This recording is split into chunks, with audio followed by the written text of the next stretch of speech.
Ex-wife cheated and left me for her rich boss and got pregnant. But when I inherited millions, she wants me to pretend I'm the father and is begging me for another chance. So here's the deal, my ex-wife, 32F, and I, 35M, got divorced about 6 months ago, and within a month of that, she was pregnant. My ex-wife, let's call her Olivia, and I had been together for 3 years and married for a year and a half when she told me that she had been having an affair with her boss, let's call him Samuel, 42M, for a couple of months. We have a 1-year-old son together, and when she told me about the affair, I was still trying to process it, but she already had the divorce papers and stuff ready because her boss had told her that he was ready to marry her. So far, the only reason she had been holding out was because she was not sure if Samuel was ready to commit to her or not. But as soon as she had some sort of commitment from him, she decided to dump me and the kid and take off with him. The divorce was relatively straightforward because I wanted full custody of our son and I got it. She didn't even bother to fight for it. Neither did she fight for anything else. I got everything that we had, and it made sense because now that she had Samuel, she was rich enough to have the kind of lifestyle that she wanted. After the divorce was over, I did not hear from her until recently, although I had heard from a couple of common friends that she had announced her pregnancy, just a couple of weeks after our divorce was finalized. I don't know exactly how many months along she is, and neither does that make any difference to me since she's out of my life for good. The divorce had been tough for me emotionally because unlike her, I was actually in love with her, and I thought that we had something real. In the 3 years that we had been together, I had always noticed that she had a bit of a materialistic streak, but I had honestly never thought that it would come in the way of our relationship at any point. I've been doing pretty well for myself since I am an oncologist, but I can't deny that Samuel is a lot richer than me since he wants the company that my wife used to work in. Even though they had grown pretty close since she started working there, I had never felt threatened by him because I always thought that they were very good friends, and I was always quite secure about our relationship because I believed that Olivia loved me as much as I loved her. Clearly, I was mistaken because if that had been the case, she wouldn't have found it so easy to dump me and leave. And I can still understand finding it easy to leave me, but how somebody can give birth to a kid and then just abandon them makes no sense to me. She didn't bother to check up on how our son was doing even once after this divorce, and that made it much easier for me to hate her because that's what she deserves. When she left me, she tried to tell me that the reason she was leaving was because I never had any time for her, unlike Samuel, who was always there for her. It's not that easy to fool me though. I know that the real reason she was leaving was because he was much richer than me, but when I brought it up with her, she started cursing at me and acted like I was a terrible person for even implying that, even if it was the truth.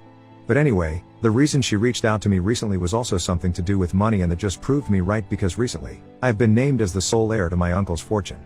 For context, my uncle was a businessman who built a fortune for himself in real estate and owns one of the largest real estate companies in the state.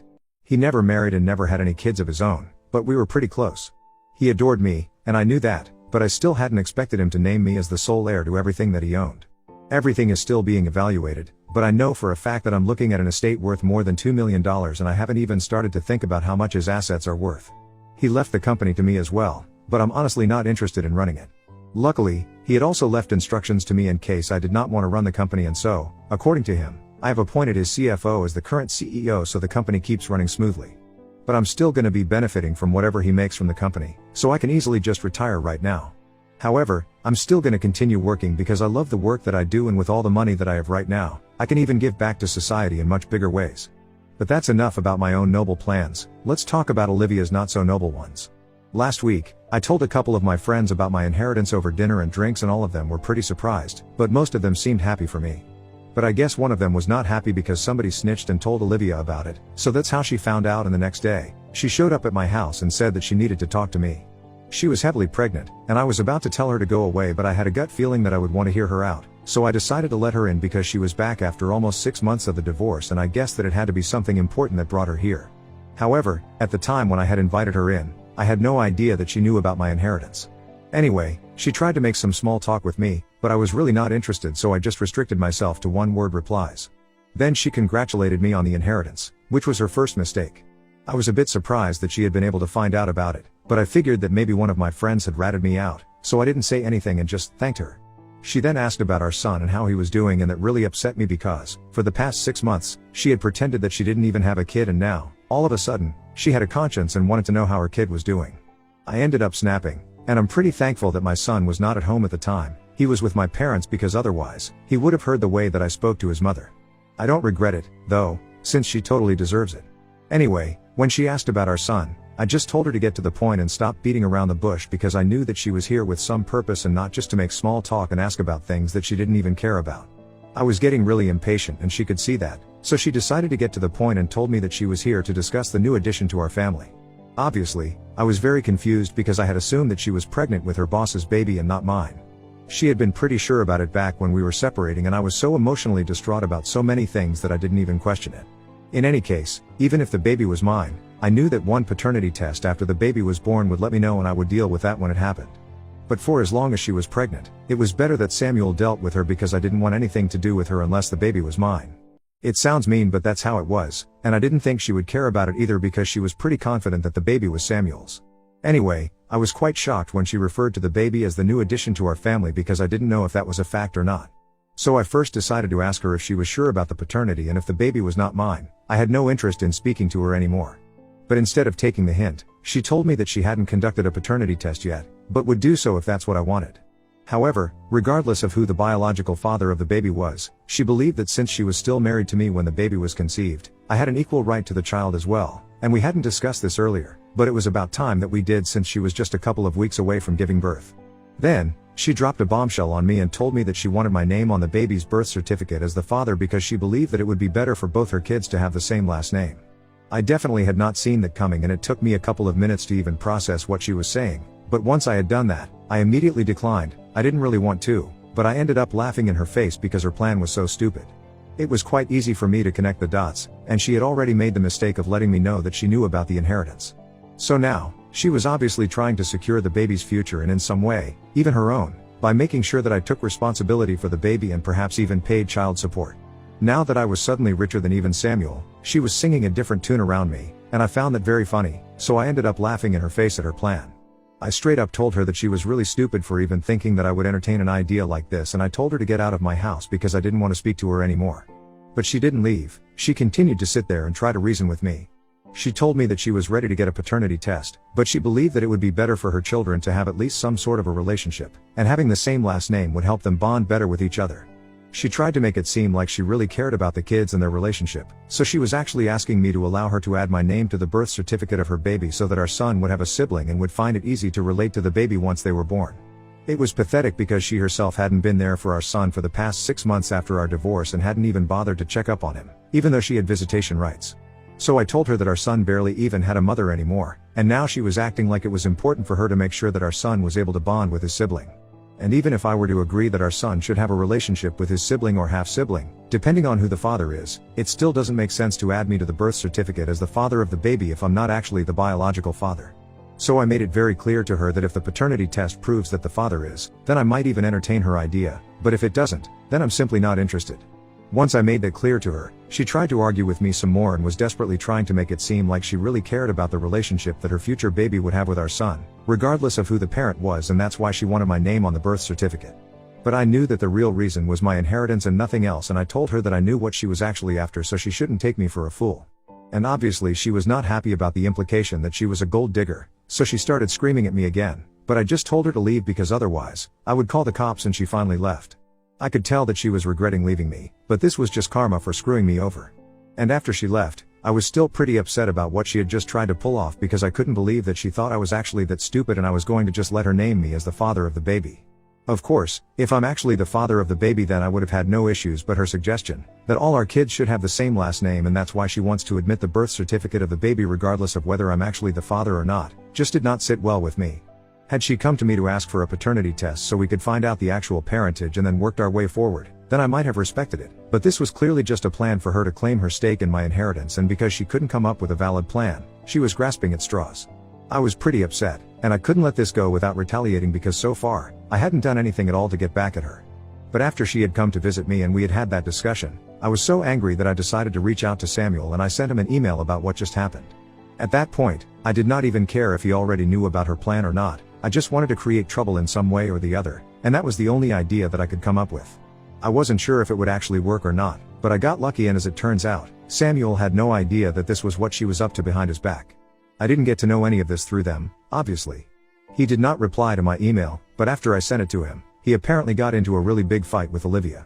And I don't even blame him. I think anybody in his position would have done the same thing.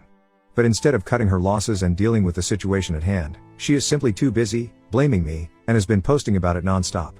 Not just posted, but she has also been speaking to all of our common friends and trying to get them to talk to me and set the record straight with Samuel.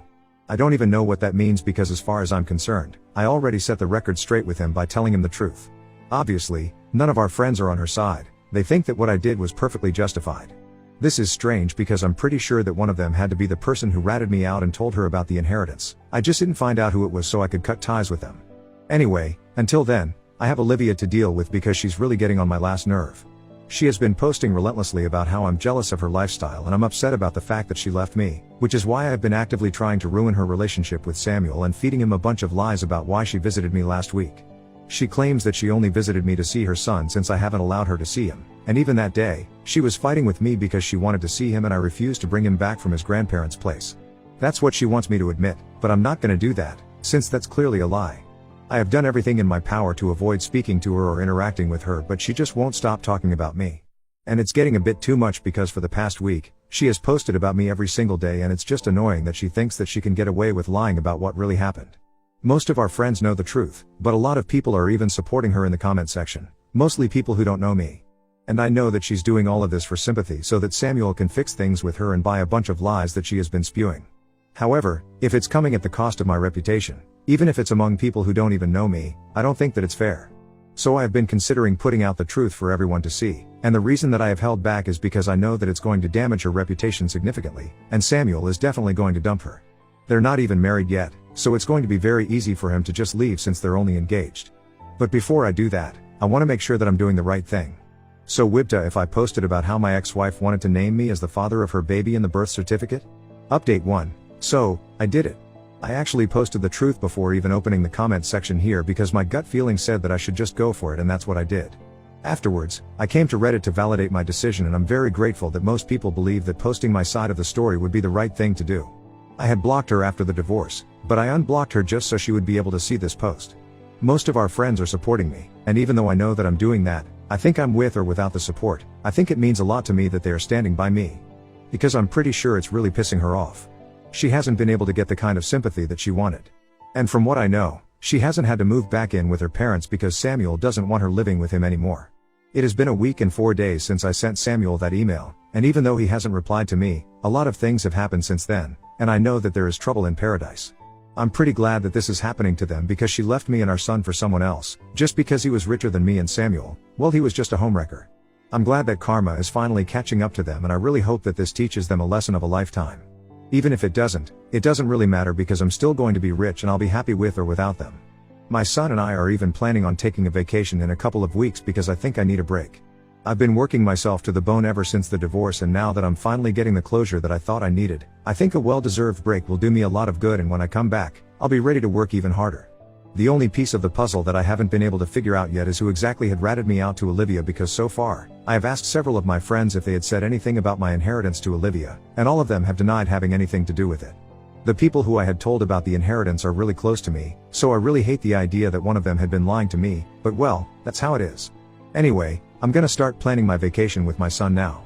Update 2. Olivia showed up at my door again today and this time, my son was at home as well, so I told her to go away instantly.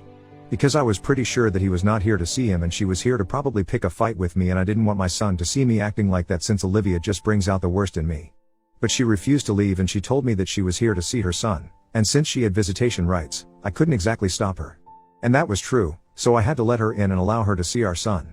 I was not happy about that at all, but if I had refused, there might have been legal repercussions for it, and I have already spoken to my lawyer to prevent this from happening in the future. Just to be clear, it's not that I don't want her to see our son at all. I would obviously love for our son to be able to have a normal relationship with both his parents, but I don't want her coming and going out of his life whenever she wants to.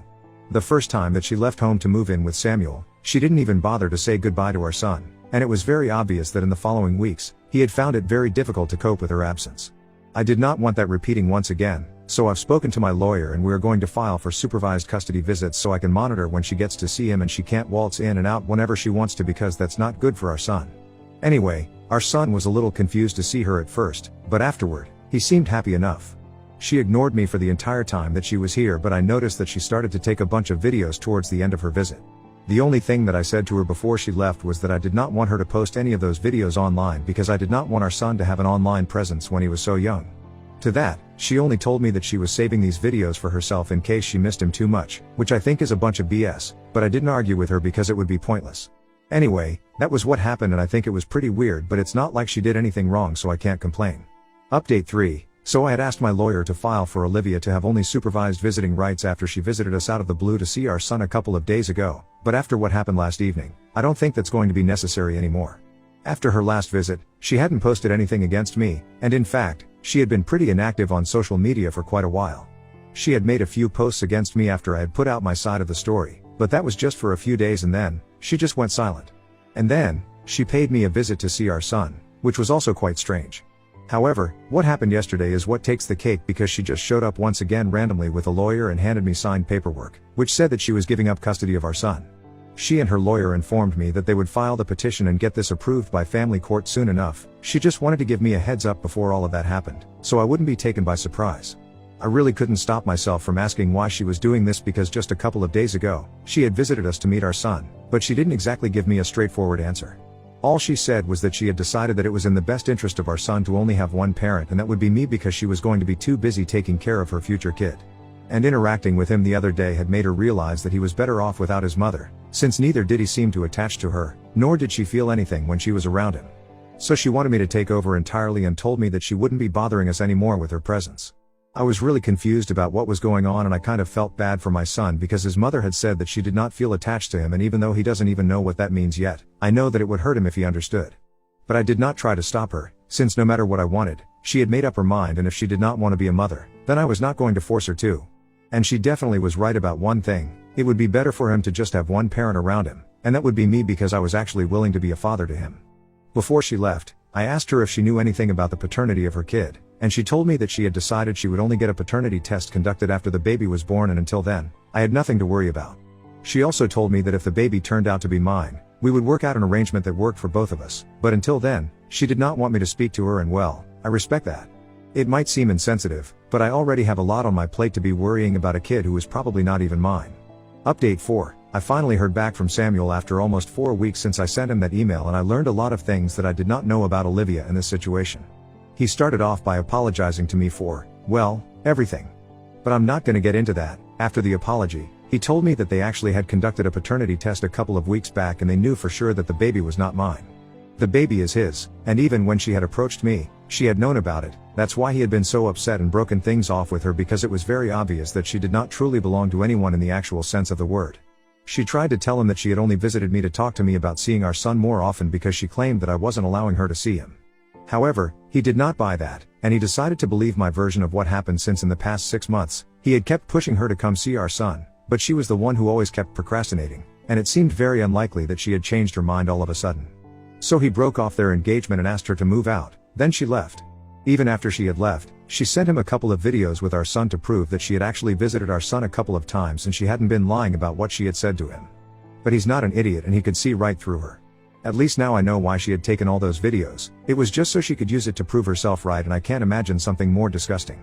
She was literally using our son to get back together with Samuel, and when she realized that it was not going to work, she decided to give up custody of him.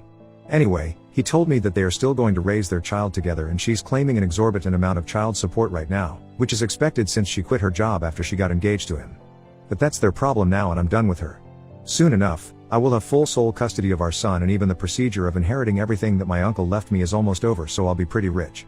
6 months ago, I wouldn't have been able to imagine living a life like this, but right now, I'm really happy about how things have turned out.